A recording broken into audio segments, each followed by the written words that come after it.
हाणे अव्हांखे अपडेट कयो पिया ठुल मां मीर फैज़ सूमरो जी रिपोर्ट मुताबिक़ त ठुल भरिसां 3 महीना अॻु जिनाबाद क़तल कयल नीगर मुज़फ़र सूमरो जे कातिलनि जी गिरफ़्तारी लाइ अॼु 36 ॾींहं बि वारसनि ऐं कौमपरस्तनि पारां एहतिजाज जारी रखियो वियो।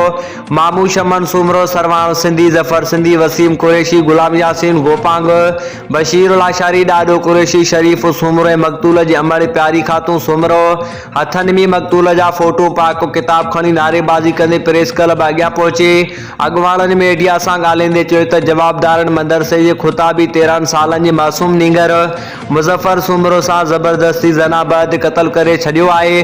पुलिस रिश्वत एवज़ कातिलनि खे गिरफ़्तार नथी करे। हिननि चयो त नीगर शहीद मुज़फ़र सूमरो जा कातिल गिरफ़्तार करे मक़तूल जे खून सां इंसाफ़ कयो वञे। हिननि वज़ीर आला सिंध, IG सिंध, DIG लाड़काणो खां मुतालबो कयो त राशि SHO गड़ीअसन खे हटाए करे फ़र्द शनास ऑफिसर मुक़रर करे जवाबदारनि खे गिरफ़्तार करे फांसी ॾेई मक़तूल नीगर मुज़फ़र सूमरो जे खून सां इंसाफ़ कयो वञे। ॿी सूरत में एहतिजाजनि जो सिलसिलो जारी रखियो वेंदो।